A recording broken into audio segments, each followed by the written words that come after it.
Peace, family. I'm sitting in my car one day and I'm listening to this promo for Cat Williams. He's coming to Detroit. And part of his act, he was talking about how today is a wonderful time to be alive and how there's so much opportunity available to people today. And when he said that, it made me think back, a few years ago when I first started thinking about being a civil rights leader for my people. And, and people used to ask me, with Jonathan, do you think you'll be a better civil rights leader than Martin Luther King or Malcolm X? And I said, you know what? Respectfully, yes. And the reason why I say that is this. I have what Martin Luther King and Malcolm X did not have. And that was over 60 years of civil rights history to look back on. The Montgomery bus boycott was Martin Luther King's first venture into the civil rights movement. And that's where he met Jesse Jackson at.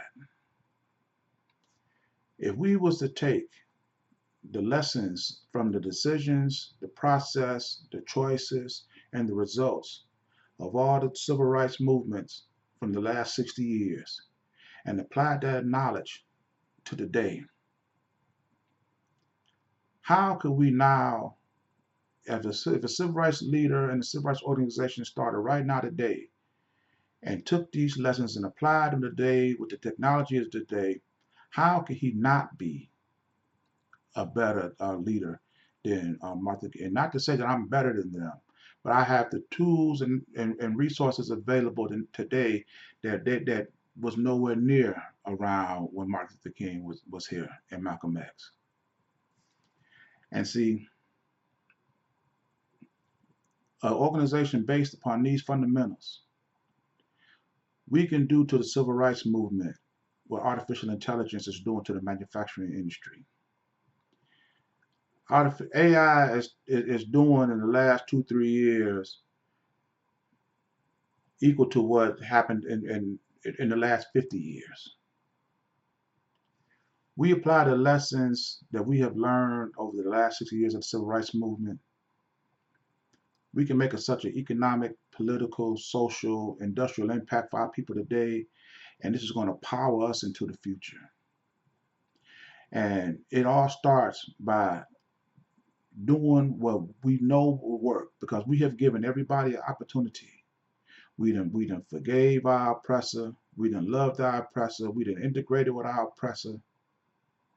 And all that has done is left us vulnerable to every white, every Asian, every Chaldean, every nationality of people in our community.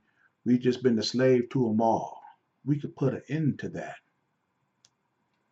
And that is why one of the main motivations why I created my organization, Citizens of the African Order, to give our people the opportunity to decide for themselves how they want to live. By first committing to our mandated values and principles, practicing our fundamental beliefs, and combining these efforts so that we can build Black private-owned businesses, industries, and institutions to justify our existence. And when I thought about that, I'm on TikTok earlier today, and a mutual friend of mine, Black Barbie, this is her. She was at some conference or whatever at a restaurant, and people was giving her compliments on her look. She was looking really nice. And she said, you know what? People are complimenting me. She said, but I never heard anything like this until I got on TikTok.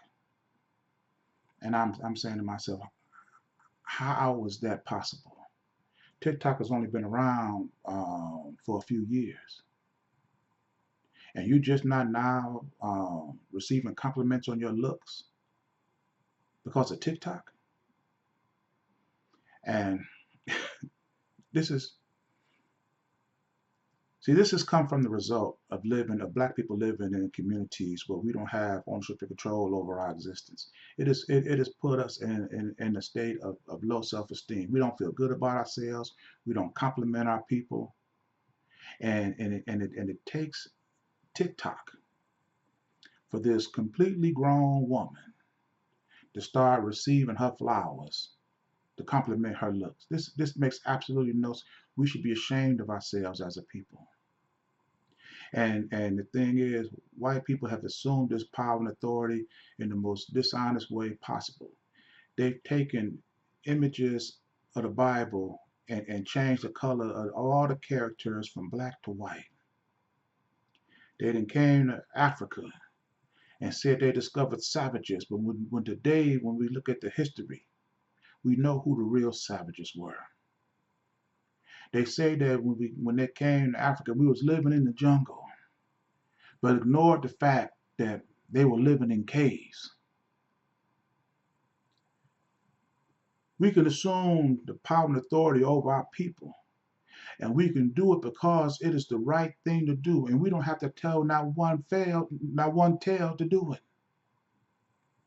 And when she said that she didn't start receiving compliments on her looks, and I'm saying to myself, how many white people I run into the doctor today to get lip injections to look like this? How many of them are risking skin cancer? Run into the tanning booth to try to be melanated like her. You can't get no darker than her.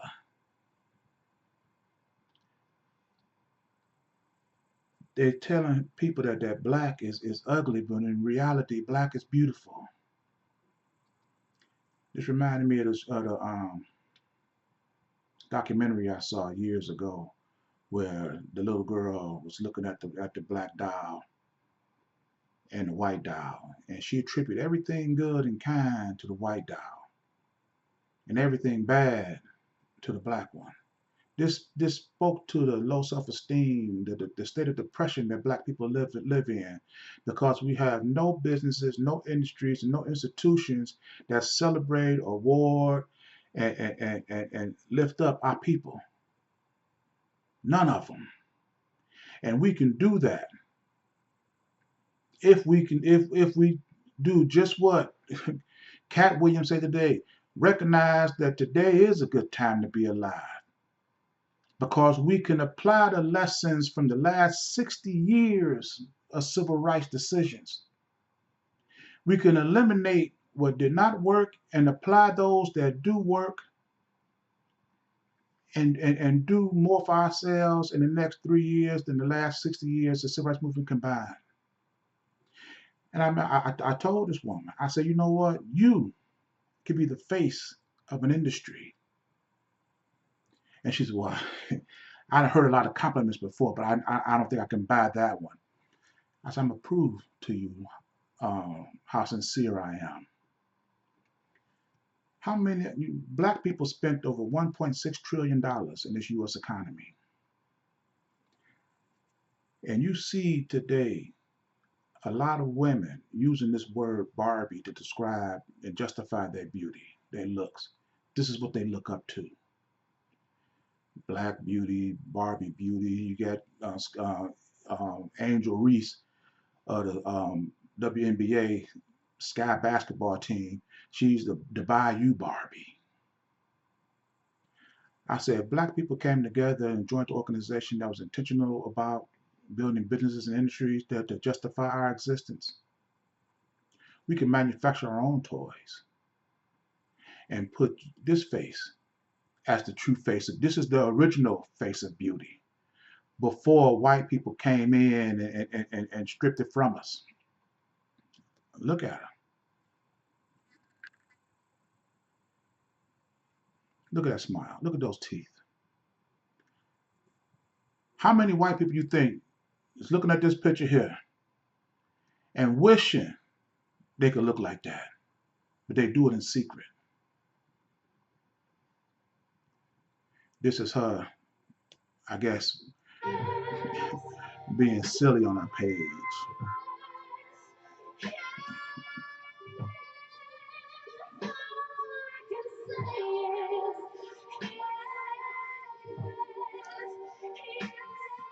And they got a strand of hair on her head.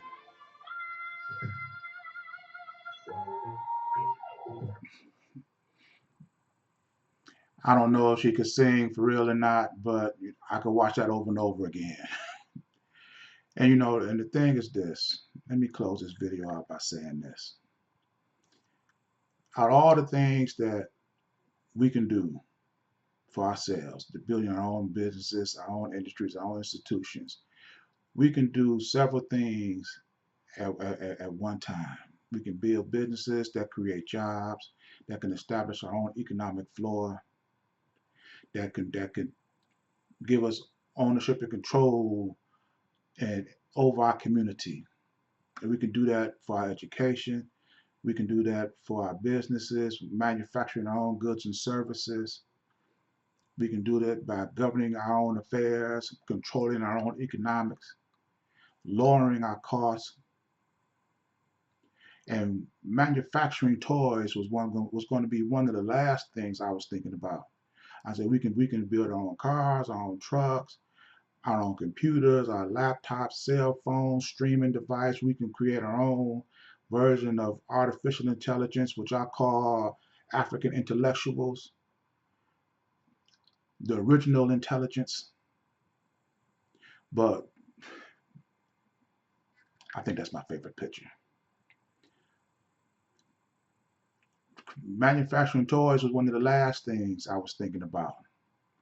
But when I see this picture here and I think about dolls being made in her image and how it would motivate and inspire little girls to purchase, how it would lift their self-esteem, not only of little girls, but grown women too.